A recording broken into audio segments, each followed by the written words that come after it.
Over here, I'm a boglin. Me and my buddies need a place. I've got a trapper for every subject, and the trapper keeper holds them all. Neat. Did you ever love something so completely, like your Pop Swatch or neon fanny pack, only to forget it ever existed? In the 80s, these weird bright fads were how we stood out, fit in, and made recess or school photos feel like something more. But if they mattered so much back then, why does it feel so strange to remember them now? Slap bracelets were banned in classrooms faster than teachers could say, "Cut it out." But before that, oh, they were glorious. Every kid had at least one, and you could hear them everywhere. Snap. That unmistakable crack against your wrist was the sound of pure 1980s rebellion.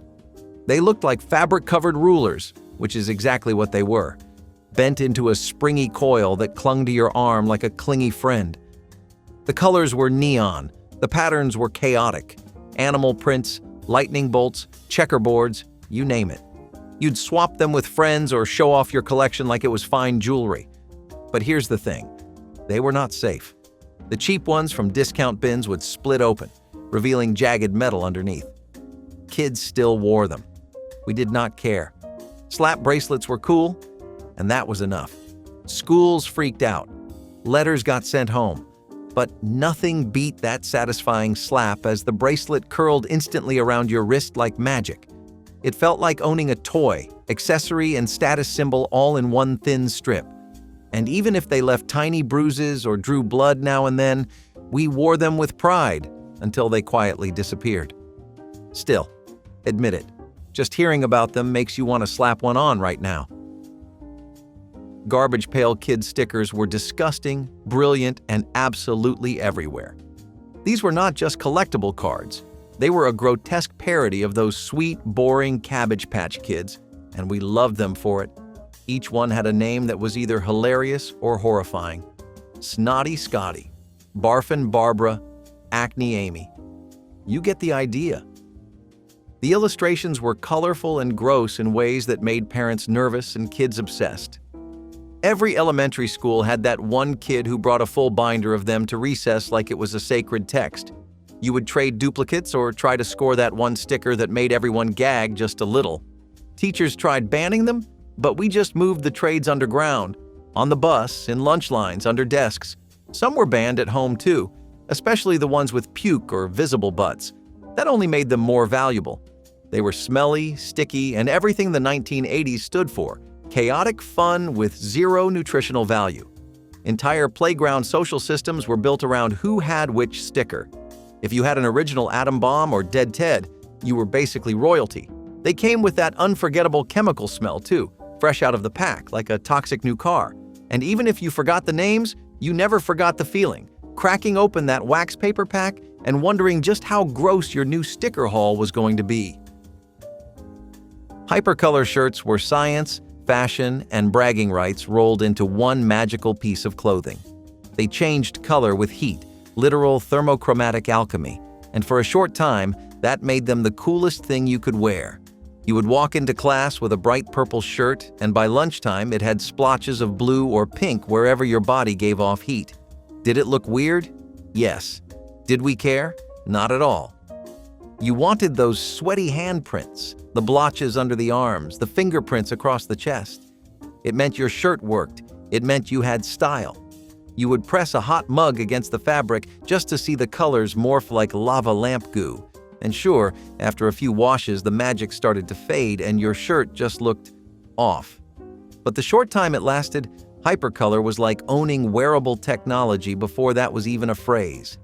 It was futuristic and silly at the same time. Parents hated it. Teachers thought it was distracting. That just made us want more. And the real kicker? Hypercolor shirts actually encouraged sweat stains, on purpose. If that does not sum up the chaotic energy of the 1980s, I do not know what does. Trapper keepers were not just school supplies. They were personality statements wrapped in loud Velcro and wild colors. You picked your design carefully. Neon shapes, galloping horses, lightning bolts, or abstract geometry that looked like a Miami Vice fever dream. These were not regular binders. They had flaps, pockets, built-in folders with tabs that snapped shut in a way that made you feel in control of something, anything. And that Velcro? Loudest thing in the classroom. RIIIP. You could hear it across the room. Every student had that moment where they opened it slowly, trying not to draw attention. It never worked. The sound was basically a fire alarm, but Trapper Keepers made you feel organized, even when you were not. Loose leaf paper finally had a home. Your homework lived somewhere besides the bottom of your backpack. And best of all, you could decorate them with stickers, doodles, or secret notes to yourself. Trapper Keepers were peak 1980s academic swagger, just enough function to keep you passing, but flashy enough to make you feel like a star. Jelly shoes were plastic, shiny, and about as breathable as a sandwich bag. But for a few golden years, we all wanted a pair. They came in bright colors, clear, glittery, neon, and turned your feet into something halfway between Barbie doll and aquarium. Wearing them felt like slipping into a toy.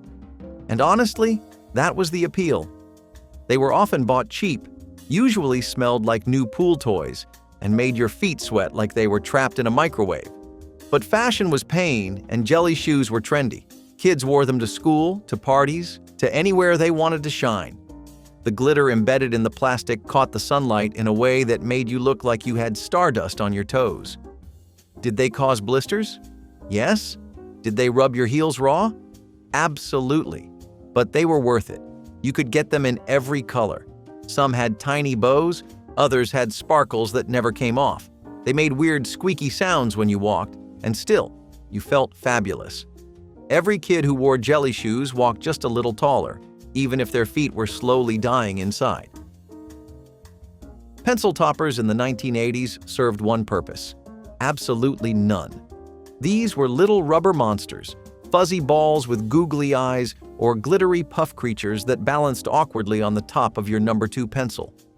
Did they help you write? Nope. Did they make your pencil too heavy to function? Almost always. But they made you feel like your homework had style. Everyone had their own little collection. You could twist them off and trade them during recess. You could pop them onto the end of a pen and watch them jiggle during spelling tests. Sometimes they would fall off and roll under desks, causing full-scale classroom disruption. Teachers sighed, parents rolled their eyes, but we adored them. Pencil toppers gave personality to the most boring part of school. You could have a dragon, a smiley face, or even a tiny disco ball dancing at the top of your notes. They served no real purpose, and maybe that was the point. In a decade obsessed with flair, even pencils needed accessories. Frankie Says Relax shirts were the loudest way to say something you barely understood but totally loved. If you were around in the 1980s, chances are you saw at least one kid walking around in this oversized block-lettered slogan tee like it was a personal manifesto. It was pop culture. It was rebellion. And most of us had no clue who Frankie was. The band Frankie Goes to Hollywood had a hit song, sure, but the shirt took on a life of its own. It was banned in some schools. Parents thought it was suggestive. That made kids want it even more. You did not even have to like the music. The phrase alone was enough to make you feel cool. The shirt was always a bit too big, always bold, and always a little daring. If you saw someone wearing one, you just assumed they were funnier, cooler, maybe even older. And if you wore one yourself, you felt unstoppable. Frankie Says Relax was not just a catchphrase. It was a mood, one that said, I get it, even if you really, really did not.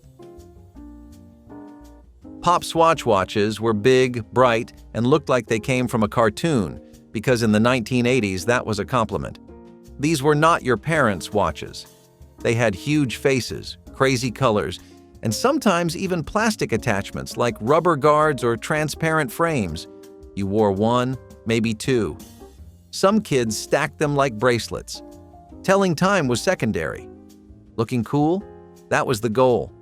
You wanted your wrist to say something about who you were, that you liked color, that you liked fun, that you were not afraid to clash. Pop Swatches came in every wild design imaginable: leopard print, neon splatter, transparent green. They were as much toy as timepiece, and they screamed 1980s from a mile away. If your watch matched your jelly shoes or your fanny pack, you were doing it right.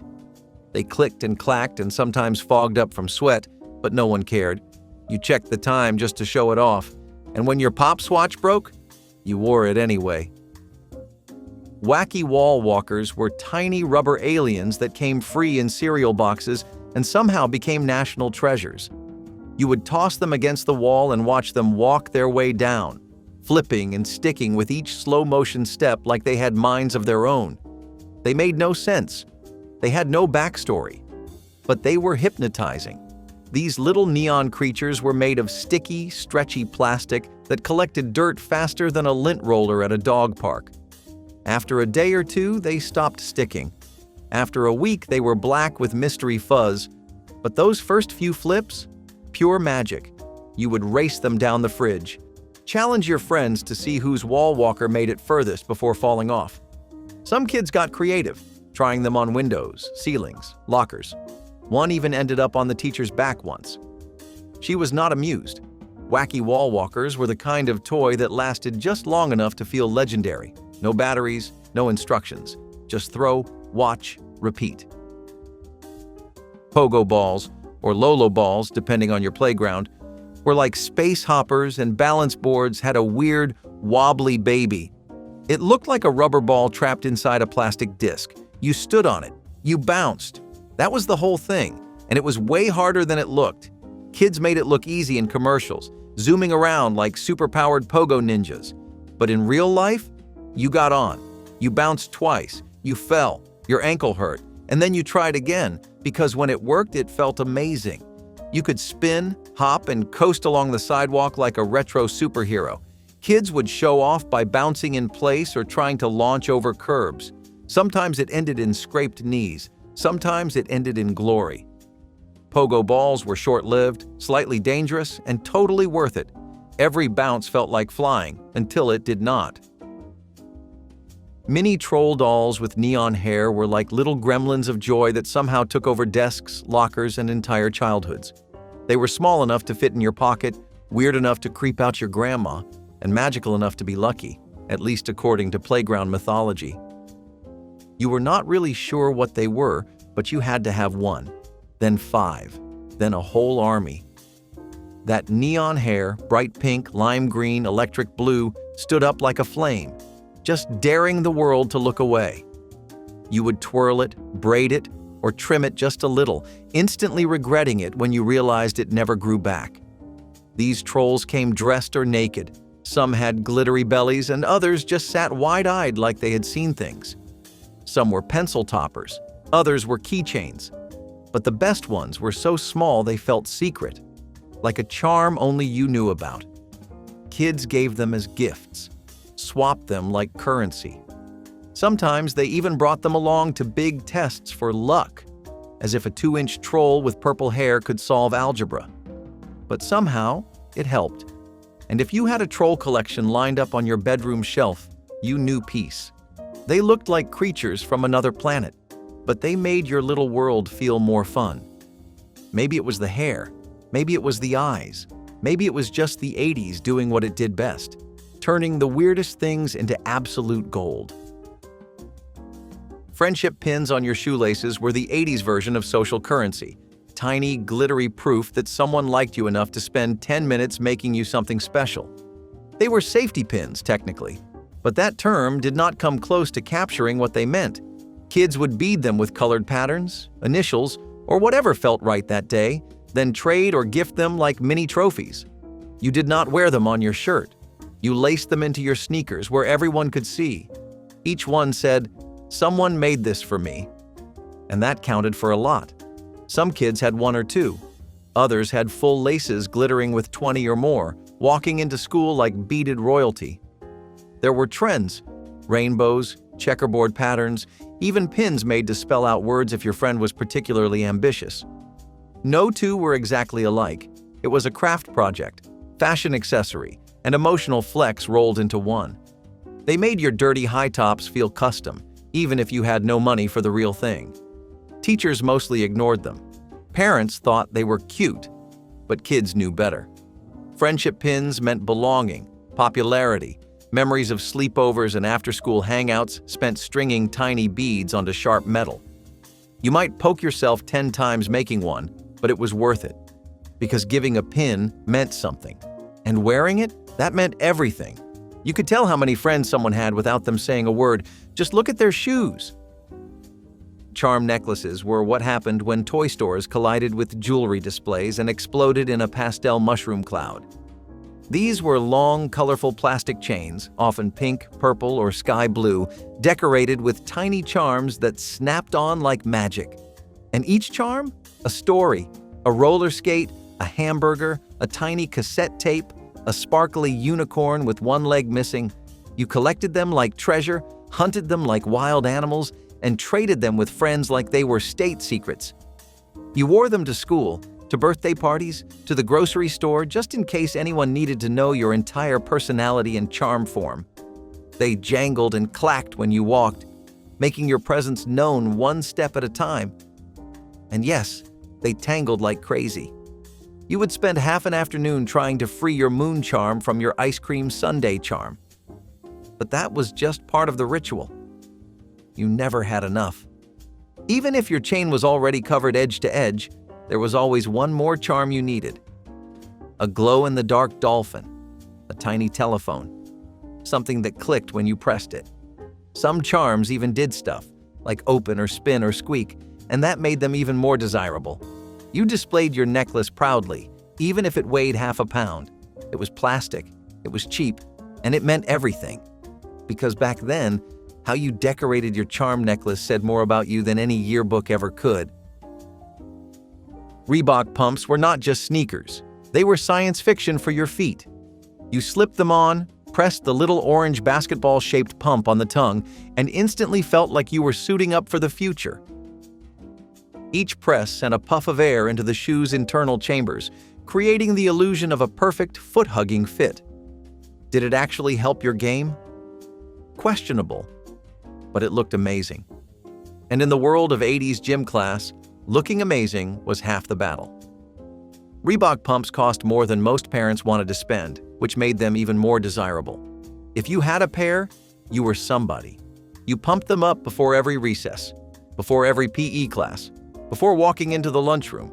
Sometimes you pumped them just to hear that satisfying squish, squish, squish. There was even a tiny release valve that hissed when you pressed it. Pure drama. Athletes wore them. Rappers wore them. Kids who could barely dribble wore them just to feel like they could fly. They came in white, black, neon, and those wild color combos that made you feel like you were stepping into a music video. Over time, the pump mechanism would wear out, but that did not stop anyone. You still pumped those shoes like they were going to launch you into orbit. Reebok pumps were part performance, part theater, and 100% iconic. MUSCLE men were tiny, flesh-colored wrestling figures that somehow became more addictive than candy. Standing just a few inches tall, they looked like weird action figures from another planet, each one more bizarre than the last. Some had multiple arms, some looked like blobs, others wore masks or had spikes. They were small, light, and came in mystery packs, so you never knew what you were going to get. And that was the fun. You could collect dozens without even realizing it. Your desk drawer became a tiny arena. Your pencil case turned into a locker room. These figures had no articulation, no accessories, and no backstory. But they had attitude. And for kids in the 1980s, that was enough. You would trade them, rank them, name them if you were bored enough. Sometimes you played with them like action heroes. Other times you just lined them up and admired the sheer weirdness. Some were glow-in-the-dark, others were hard plastic. But the most iconic were that soft pink tone, like someone made them out of bubble gum and nightmares. You could fit 10 in your pocket, 20 if you skipped bringing lunch money. They were cheap, easy to find, and impossible to forget. MUSCLE men were the definition of low-budget fun. No batteries, no rules, just plastic chaos in your pocket. Glow-in-the-dark everything was not just a trend, it was a lifestyle. If it glowed, we wanted it. Stars on your bedroom ceiling? Yes. A glow-in-the-dark yo-yo? Essential. Stickers, shoelaces, shirts, even shoelace charms. Nothing was safe from the glow treatment. You would charge your stuff under a lamp, then flip off the lights and stare at it like it was magic. And in the 80s, it kind of was. Glow-in-the-dark toys were peak bedtime cool. You had plastic skeletons dangling from your backpack. You had slime that lit up like radioactive goo. Some kids had entire posters that glowed. Space scenes, jungle animals, even horror movie monsters that flickered when the lights went out. Parents complained that it made bedtime too exciting. But we just wanted our stuff to glow. That eerie greenish tint? That was status. That was flair. Glow-in-the-dark meant you had the deluxe version of whatever toy it was. Regular Frisbee? Boring. Glow-in-the-dark Frisbee? Legendary. It was also a weird kind of comfort. Even in the dark, your toys were still there, watching over you like strange little nightlights. Sure, most of the glow wore off in 10 minutes. But those 10 minutes felt like magic. Fanny packs in neon colors were the absolute peak of fashion and function, an unapologetically bold pouch strapped right to your waist. These things came in hot pink, lime green, electric blue, sometimes all three at once. They were waterproof, zippered, practical, and yet totally ridiculous. You would wear one to the amusement park, to the beach, or just around the block. Parents loved them. Kids were obsessed. You could fit your allowance, your gum, your garbage pail kids, all in one compact pouch. And when you wore it diagonally across your chest, oh, you were basically a model. Everyone had one. The cool kids wore them like statement pieces. The practical kids just liked having snacks handy. The truth is, they were absurd, but perfect. They made you hands-free in the age of Walkmans, yo-yos, and pocket pets. And you could match them to your outfit because, yes, they came in every shade of wild. Some had mesh pockets, some had reflective stripes, some had built-in water bottle holders that never actually held anything. Fanny packs were loud, proud, and everywhere. You did not question it. You just zipped, clipped, and strutted. Plastic sunglasses with shutter slats were proof that the 1980s did not care about practicality. It only cared about looking cool. These were not meant to block the sun. They were meant to make a statement. Big, colorful, and totally ineffective, shutter shades looked like mini Venetian blinds stuck across your face. Could you see through them? Barely. Did that matter? Not even a little. They came in neon green, hot pink, even glow-in-the-dark versions if you really wanted to blind yourself at night. You would wear them to parties, roller rinks, school dances, and anywhere else that might call for style over sight. They instantly made you look like you were in a music video. That was the goal. You might have borrowed them from an older sibling, or bought them at the mall kiosk that also sold mood rings and fake piercings. Either way, once you had a pair, you never took them off, until someone told you to, and even then you argued. Shutter shades were weird, wild, and wonderful. They made no sense, which meant they made perfect sense for the 1980s. Shoulder pads were not just for football, they were for everyone. In the 1980s, everything from jackets to dresses to blouses came with shoulder pads so big you looked like you were about to take flight. The logic, power, authority, drama, and probably a little bit of "we just can." You could not buy a blazer without them. They turned regular people into walking triangles. Every office looked like a soap opera set. Every businesswoman looked like she could both land a deal and tackle a linebacker. Even kids' clothes got in on the action. There was no escape. You had to rip them out or live with them. And for some reason, most people lived with them. The wider the shoulders, the higher the fashion. You strutted down the hallway like it was a runway, or maybe just bumped into door frames. Shoulder pads were more than a trend, they were a vibe. A weird, boxy, unforgettable vibe. Hacky sack circles at recess were where legends were made. It started with a few kids kicking around a tiny crocheted ball filled with beads. No rules, no boundaries. Just try to keep it in the air. You joined in if you could. You stood close and waited your turn. Hacky sack was not about winning. It was about rhythm, control, being part of something. The ball would sail from one foot to another, bouncing off shoes, knees, and the occasional forehead. When someone kept it up for more than 5 kicks, cheers. When someone ruined the streak, groans. But no one got mad. Because hacky sack was not just a game, it was a gathering, a rhythm, a pulse of recess culture. You did not need gear, you did not need talent. You just needed to try. And for a few minutes every day, that little cloth ball connected everybody. Shoelaces that were fat, neon, or checkerboard were not just shoelaces, they were statements. The louder, thicker, and wilder they were, the better. Regular white laces? Boring. But fat, neon pink ones? You were a rock star. These laces turned your sneakers into billboards, walking art, a cry for attention in the best way possible. You could barely tie them, honestly. They were that thick. You had to do double knots the size of fists. But who cared? It was all about the look. Checkerboard laces were the holy grail, especially if you paired them with matching accessories. And if they glowed in the dark, you were a walking legend. Sometimes you swapped them out weekly, depending on your mood or what stickers were on your Trapper Keeper. You would sit on the floor at home, painstakingly unthreading and rethreading your shoes like it was a sacred ritual, getting the pattern just right, making sure the ends were even. It took forever, but it was worth it. These laces made worn-out sneakers feel brand new. They made hand-me-downs feel custom. And they were cheap, which meant you could have 5 pairs and never wear the same ones twice in a row. Kids would compliment you in the hallway. Teachers would squint at them in confusion. But for one beautiful moment in the 80s, shoelaces were just as important as the shoes. And the fatter they were, the cooler you looked. Sticker albums with puffy or scratch and sniff stickers were every kid's pride and joy. A glossy, sticky scrapbook of personality. You did not just collect them, you curated them. Puffy stickers felt like pillows for your fingers, with cartoon animals or smiling stars that practically begged to be touched. Scratch and sniff ones were even better.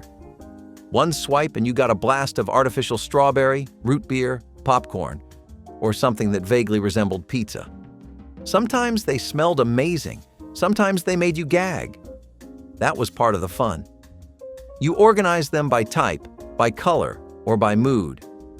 Pages had themes: glitter, holographic, food, animals, weird monsters. Each page was like a mood board from your brain. You never used them. Using them would mean ruining the collection. These were sacred. You showed them off like baseball cards, carefully turning pages while your friends gasped at your shiny ice cream cone sticker or your ultra-rare googly-eyed ghost. You guarded them with your life. The worst feeling in the world was peeling one up and seeing it lose its stick. Or worse, getting it stuck to something by accident. No coming back from that. But for every tragedy, there was a triumph.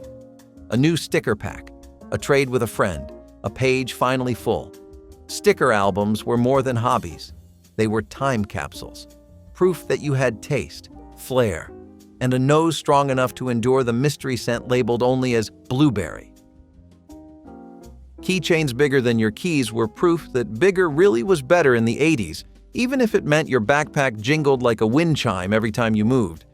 These were not just keychains, they were plush animals, tiny toys, mini flashlights, Rubik's Cubes, Viewmaster reels, and soda cans that opened to reveal secrets. Some made noise, others lit up, and at least one had slime inside that probably ruined a backpack or two. You would clip on one, then another, until your zipper sagged under the weight of your self-expression. No one used them for actual keys. Half of us didn't even have house keys yet, but we still loaded our bags with dangling trinkets that clanked with every step. Sometimes you coordinated them by color. Sometimes you just grabbed whatever looked fun. The squeaky rubber pig, the mini troll doll, the alien in a glitter orb that was somehow also a whistle. You knew a kid's whole personality by their keychains. If they had a slap bracelet on a carabiner, cool kid. A mini Simon game, smart kid. 20 plush Garfield heads? We did not ask questions. The keychain trend made lockers louder, backpacks heavier, and recess trading way more chaotic. But it was beautiful, totally unnecessary, and absolutely unforgettable. Laser backgrounds in school photos were like being zapped straight into coolness. It was the 80s equivalent of a green screen, only instead of pretending to be on a beach or in front of a castle, you were surrounded by laser beams. red, blue, purple, streaking across a space-like void behind your mullet or bowl cut. It made every school picture feel like the cover of a science fiction novel or a low-budget superhero movie. You begged your parents to pay extra for the laser background. If they said no, you had to settle for the boring gradient or that weird library bookshelf one. But if they said yes, instant legend. Everyone who saw your photo would ask how you got it, like you hacked the system or had an uncle who worked at the yearbook company. You would pose your hardest, head tilted slightly, smile somewhere between confident and confused. Some kids wore sunglasses, others wore Reebok pumps and their best "Frankie Says Relax" shirt. No one ever actually smiled right, but that was part of the charm. Laser backgrounds made you feel like the future was here and it was wearing neon. Even years later, flipping through the photo album, it is always the laser ones that stop you cold. They were ridiculous, over the top, and somehow perfect. The 80s had a lot of weird trends, but this one made every awkward kid look like a superstar. Boglins were rubbery, ugly, squishy puppets that lived in boxes like wild animals, and for some reason, kids loved them. They were basically gremlins without rules, big, wrinkled heads with glowing eyes and mouths that you could control with your fingers. You slipped your hand in the back and made them sneer, blink, or stick their tongues out. Creepy? Yes. Awesome? Also yes.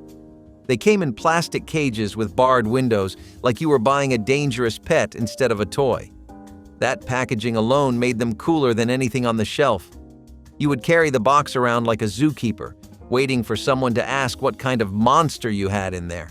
Then you'd crack open the lid and pop the boglin out like it had been hiding, waiting, plotting. Some were slimy, others had soft rubber. All of them smelled weird, like Halloween masks and chewing gum. You named them, gave them personalities, made them fight, talk, eat, and drool. Some kids had whole families of them, sitting proudly on bedroom shelves like trophies from another dimension. Teachers banned them from class. Parents did not get it. But that was part of the appeal. Boglins were gross and proud of it. A little rebellious, a lot hilarious. And like everything from the 80s, they turned weird into wonderful. CB radio slang was the one language everybody wanted to speak, even if they never got on a highway. Citizens band radios made trucker culture a full-blown fad. You did not need a big rig, you just needed a handle. Everyone had one. Kids made their own call signs using crayons and notebook paper. Someone in every town claimed their dad talked to real truckers on Channel 19. Even Grandma had a handle, and she used it while baking banana bread. People practiced their trucker drawl like it was a second language. If you did not say 10-4 before hanging up the phone, were you even trying? Snow Bunny, Thunderfoot, Grandma Goose. It was like AOL screen names before AOL existed. You said things like 10-4 good buddy and breaker 19 to your friends, your mom, or into the mirror if you had no one else to talk to. Kids begged for walkie-talkies just to pretend. CB radios were everywhere, in cars, garages, and basements where Dad said things like, "Copy that," before going to the kitchen. It felt like joining a secret club made of truckers, pranksters, and your neighbor down the block. The best part? You actually learned the lingo. Bear in the air meant police helicopter. Chicken coop was a way station. 18 wheels and a reefer. Well, look it up. For a few years, America talked like one giant convoy. Buy a ring, slip it on your finger, and learn the secrets of your soul. At least that is what the ads promised. Mood rings in the 1970s were not just novelty jewelry. They were emotion detectors. Feeling sad, blue, excited, purple, annoyed that your brother stole your 8-track tape? Green, apparently. These little thermochromic miracles changed color with your body temperature and had entire decoding charts to interpret their meaning. Kids wore them like emotional badges. Grown-ups wore them to parties. Some people even based relationship decisions on their mood ring's hue.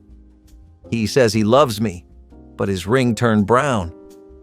No one stopped to ask whether finger heat was really the key to our deepest feelings. It just felt true. It was science and magic and fashion all rolled into one $3 accessory.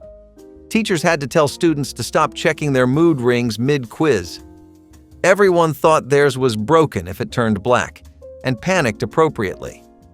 And sure, in hindsight, they were just cheap metal bands with heat-sensitive goo inside. But for a while, they gave us a reason to look at our hands and say, "Wow, I guess I am relaxed." That kind of power was priceless. Earth shoes didn't look right. That's what made them revolutionary. With the heel lower than the toe, they were designed to realign your body and fix the damage done by a lifetime of modern footwear. They weren't sleek. They weren't cute. They were clunky, wide, and proud of it. But for those who wore them, they were a revelation. Every step felt grounded, rooted, like walking backwards into better health. Earth shoes were part of a bigger movement, back to the land, back to basics, back to something real. They looked like something a hobbit might wear, but that just made them feel natural. Walking in them felt like choosing your body over fashion for the first time. Hippies loved them. So did health freaks, spiritual seekers, and that one aunt who taught yoga before yoga was cool. The funny part? They worked. Kind of. Enough people swore by them that they became more than a fad. They were a quiet protest against fast fashion, against bad posture, against a world too busy to stop and think. Earth shoes said, "Slow down, feel the earth." And for a little while, we did. Atari gaming sessions were pixelated magic. You plugged in a cartridge, gripped a joystick, and entered a world made of blinking squares and bleeping sounds. The graphics were basic, the controls were stiff, and yet you were hooked. Pong, Frogger, Space Invaders. Each game was a challenge, a test of reflexes and patience. You played alone, with friends, or against your sibling for hours. The television hummed, the screen flickered, the joystick squeaked under the weight of your determination. Games froze, scores reset. But the fun never stopped. Atari brought the arcade home, turning dens and basements into battlegrounds of bragging rights. There were no saves, no checkpoints, just you and your ability to last longer than your last game. Every win felt epic, every loss felt personal. And if the cartridge did not load, you took it out, blew into it like a sacred ritual, and tried again. Atari gaming was simple, frustrating, and unforgettable. It was not about the graphics. It was about the experience. And for those who held that joystick and battled blinking enemies, those early games are etched in memory. Proof that sometimes a bouncing square was all it took to feel like a hero. We need to talk about the elephant, or maybe the shag, in the room. Carpeted bathrooms. Yes, wall-to-wall carpeting in the bathroom. Someone, somewhere, decided that stepping out of the shower onto tile was just too cold. So instead, they gave us plush floors that soaked up everything. These bathroom carpets matched the walls, the sink, the curtains. You had mint green bathrooms with mint green rugs from tub to toilet, pink bathrooms with matching fuzzy toilet seat covers and floor mats. It was peak comfort meets catastrophe. Over time, those comfy carpets turned into breeding grounds for mold, mildew, and mystery smells.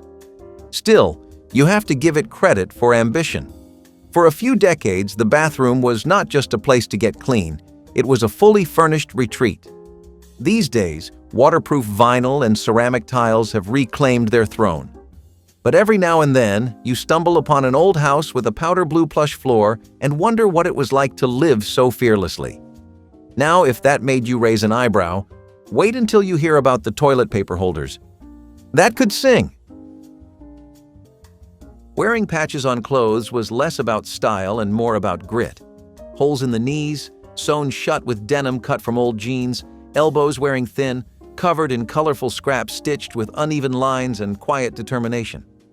Every patch was a story, a game of tag gone too far, a tumble off a bike, a season of growth that stretched fabric past its limit. You did not throw things out, you fixed them. Because replacing a pair of pants was not always an option. Your mom had a sewing kit in an old cookie tin, filled with thread that never matched and buttons that had seen better days. She worked at the kitchen table, bent over your clothes like a surgeon, making something broken last just a little longer. You might have felt embarrassed. You might have tugged your sleeves to hide the stitching. But those patches were love in disguise. They meant someone cared enough to keep you dressed, even if the clothes were tired. They meant you kept going. Sometimes those patches were loud. Bright fabric that clashed with the shirt, a cartoon print stitched onto plain denim, whatever scrap was closest to the sewing basket.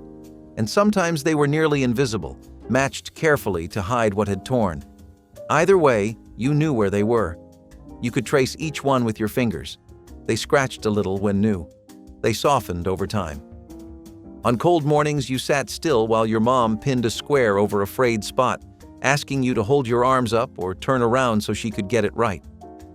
It was uncomfortable, but it meant you were cared for. No one wasted thread on clothes they did not plan to keep, and no one stayed up late mending knees if they did not believe you were worth the effort. Some patches covered wear and tear, others covered stains you could never quite get out. But all of them did the same thing. They gave your clothes a second life, and in the process, they gave you a quiet kind of dignity. You might not have had new clothes, but you had something better. Clothes that were saved, like you, again and again. And in a world where appearances mattered too much, patches were the proof that making do was still doing enough. You were worn, but you were whole. You never knew luxury until you begged for Fruit Loops and got fruit swirls in a plastic bag the size of your torso. It came from the bottom shelf at the grocery store and weighed more than your little brother. But it lasted forever because no one really wanted to eat it. The flakes were stale, the marshmallows melted in milk, and it all tasted like corn syrup and crushed dreams. You would pour a bowl, drown it in sugar, and still somehow feel cheated. It looked familiar. It smelled close enough. But that first bite reminded you. You were not in Kellogg's country. You were in Toasty Circle's land. And yet it was always in the house, because it was $5 for enough cereal to last 3 months. And when money was tight, close enough was good enough. The invisible dog leash was pure 1970s comedy gold. It was a stiff wire shaped like an arch connected to an empty collar. That was it. That was the entire gimmick. You walked down the sidewalk holding this thing like it was an actual leash, and everyone else had to just play along as your dog trotted by doing absolutely nothing. Kids loved it. Grown-ups fell for it. You were 10 years old, dragging air on a stick, and people pointed, laughed, and sometimes even asked the name. The invisible dog leash made it all the way from gag stores to county fairs and family cookouts. Some kids added sound effects. Others faked poop scoops for dramatic flair. There was a whole generation of parents who bought this nonsense just so their kids could confuse strangers in parking lots. You knew the joke would land because the leash bounced like something was pulling against it. The wire even had that springy tension to it. It looked almost believable from 20 feet away. But even when the jig was up, the laughter still came. It was the cheapest kind of prop comedy, and it worked every time. You were not walking a dog. You were walking a moment. A grown man in a leather jacket punching a jukebox became a god. Arthur Fonzarelli, the Fonz, was not just a character, he was an attitude. He was the cool guy every 1970s kid wanted to be and every parent pretended to understand. He snapped his fingers and girls appeared. He smacked machines and they worked. He gave a thumbs up and said, "Aye," and somehow that was a whole language. Schools had Fonzie posters. Teenagers slicked their hair back and practiced leaning against lockers. Adults wore leather jackets that made them sweat like rotisserie chickens, just to feel 1% cooler. He was on lunchboxes. He was in magazines. And he somehow made being a high school dropout look like a life goal. Parents who hated rebellion made exceptions for Fonzie. He was polite. He was tough. He respected grandmas and rode a motorcycle. If you could pull off that combination, you earned your leather. Even people who had never watched Happy Days knew the legend. The guy made jukeboxes work by elbowing them. He was basically a walking cheat code. And if you said sit on it, just right, you won the whole cafeteria. That was Fonzie power. It was the kind of madness only the 1970s could have invented. strip down, sprint across a public space, and somehow make it feel like a movement. Streaking wasn't just a prank, it was a full-blown cultural phenomenon. And at its peak, it was happening everywhere. College campuses, football fields, live television broadcasts. You'd be mid-sentence or mid-cheer, and boom. Someone zipped by in nothing but sneakers and bravery, trailing shock and giggles in their wake. It wasn't about indecency. It was about absurdity, rebellion, the raw human need to scream, "I exist," in the weirdest way possible. And as strange as it sounds, it brought people together.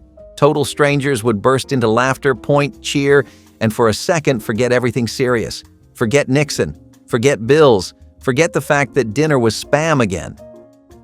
Streaking turned the world into a stage, and the performer didn't need a script, just guts.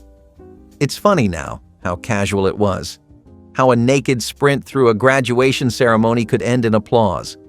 But maybe that was the beauty of it. The 1970s weren't always glamorous, but they were alive.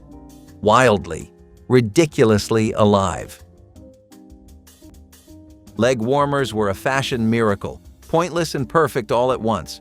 Originally designed for dancers to keep their muscles warm, they jumped out of the studio and into the mainstream thanks to aerobics videos and pop culture icons. Suddenly, everyone was wearing them, over tights, over jeans, even over bare legs. They came in neon, in stripes, in fluffy pastels. Some matched outfits, others clashed proudly. And they served no actual purpose unless you were stretching at a bar or leaping across a dance floor. But no one cared. Leg warmers made you feel like you were part of something glamorous and athletic, even if the closest you got to working out was lifting a hairbrush to lip sync in the mirror. Schools were filled with rows of students rocking scrunched-up fabric around their shins. Some slouched them just above the ankle. Others pulled them high like woolly socks from the future.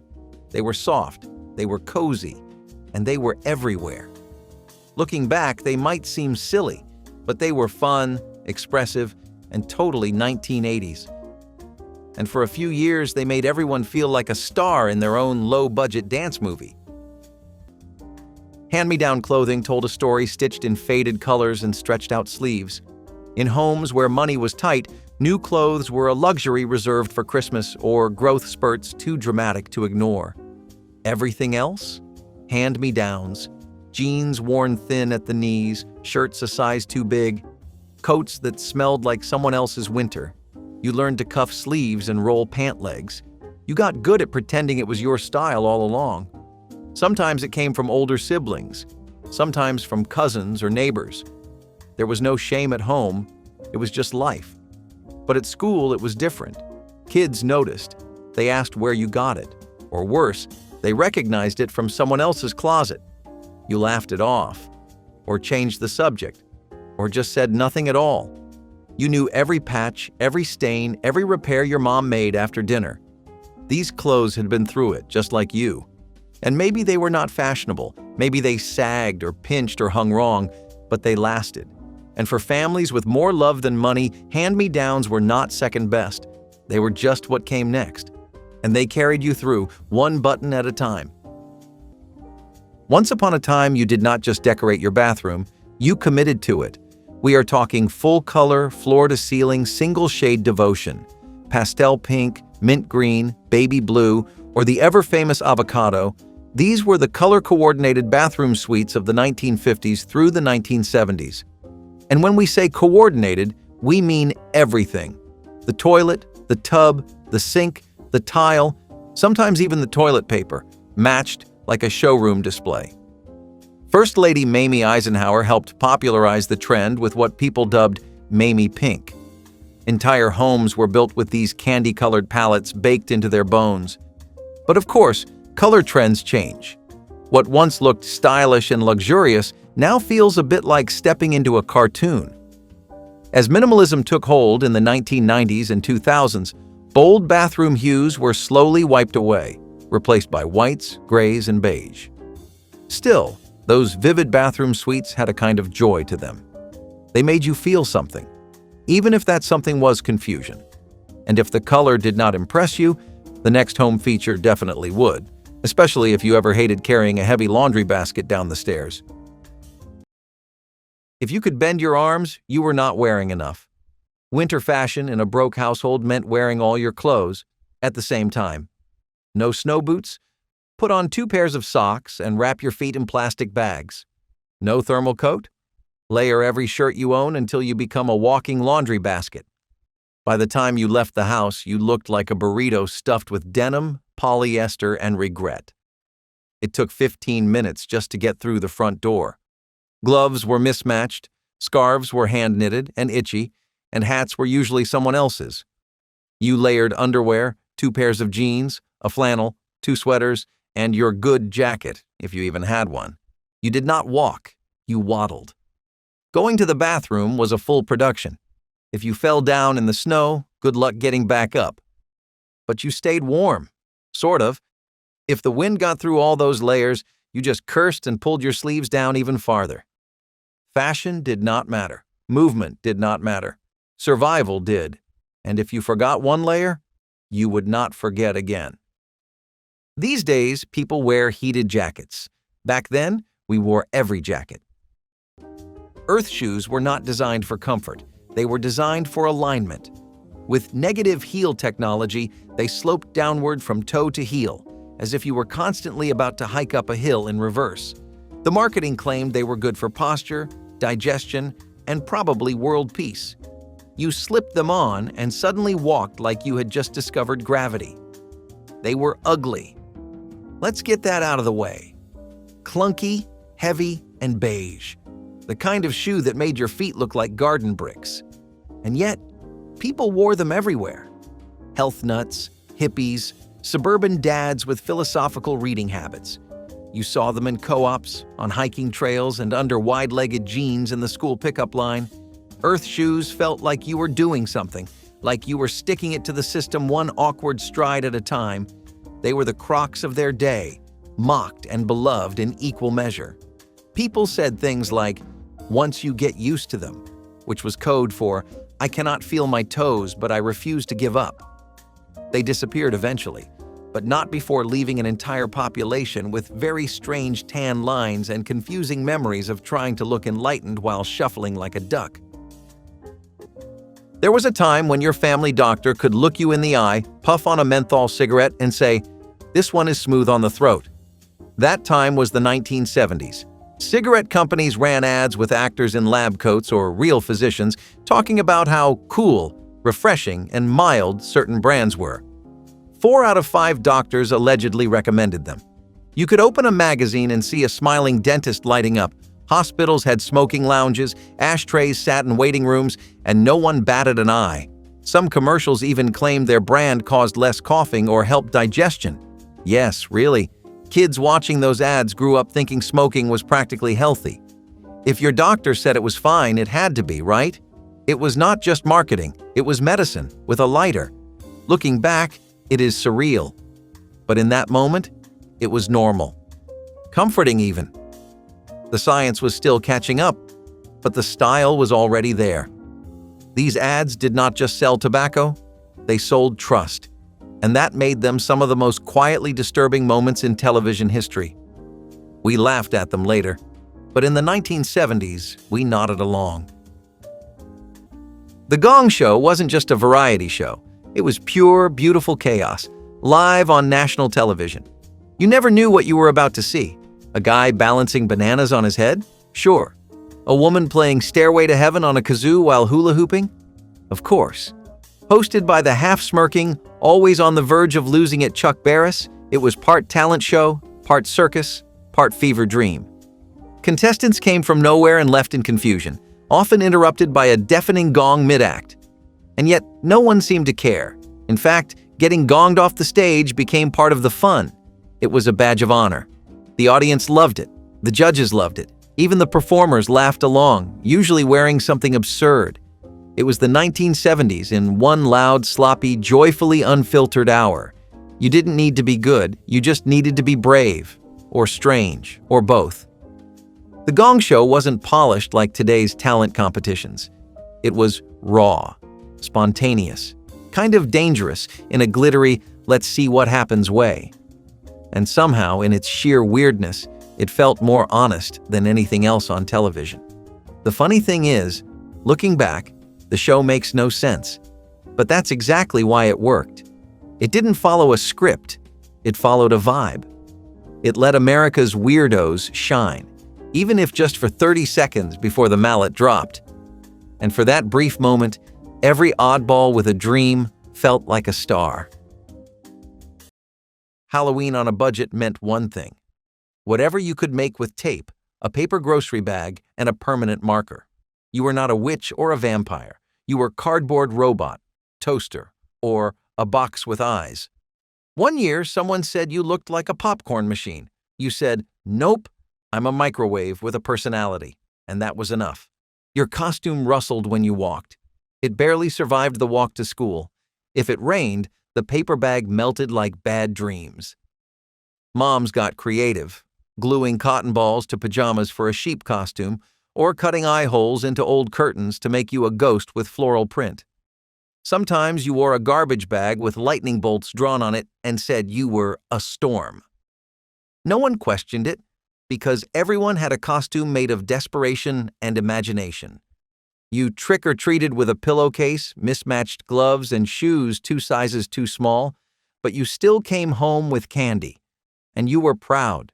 Your costume might have fallen apart before bedtime, but your creativity never did. No costume aisle, no plastic masks with elastic that snapped in 5 minutes. Just a kitchen table, some tape, and a dream. That was the real Halloween magic. The hustle was not just a dance, it was a phenomenon. If you went to a wedding, a prom, a block party, or a roller rink in the 1970s, somebody was doing the hustle. You pointed, you spun, you clapped.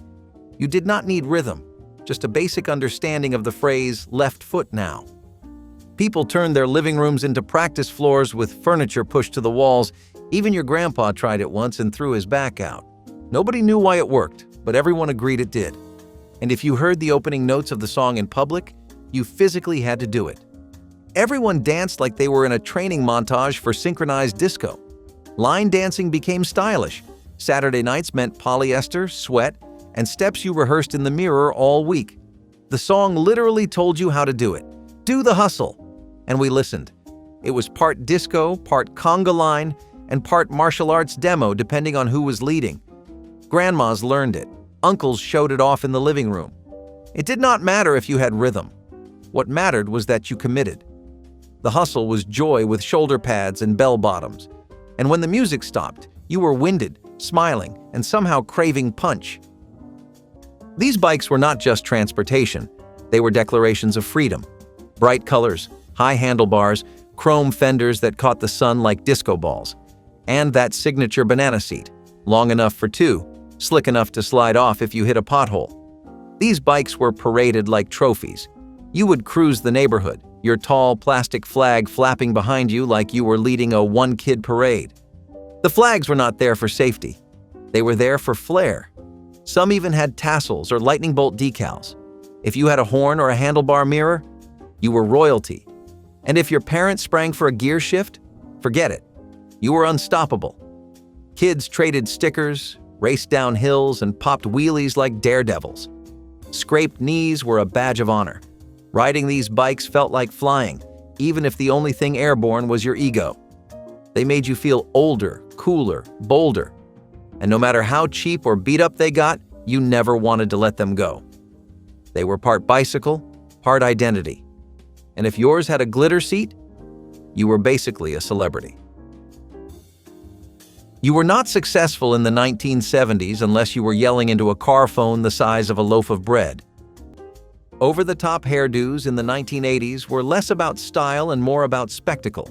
To get that perfect towering poof or side-swept shell, you needed a can of hairspray in one hand and a teasing comb in the other. Some mornings, the bathroom turned into a construction site. Hair was sprayed, scrunched, fluffed, and frozen into place like a sculpture that dared not move. Mousse was slathered on like sunscreen, followed by heat from a curling iron so hot it could leave permanent dents in your bangs. It was a daily battle between gravity and vanity usually won. The bigger the hair, the closer to cool. Class photos from the decade show clouds of bangs, mile-high ponytails, and helmets of blonde that could survive a wind tunnel. Everyone walked around smelling faintly of aerosol.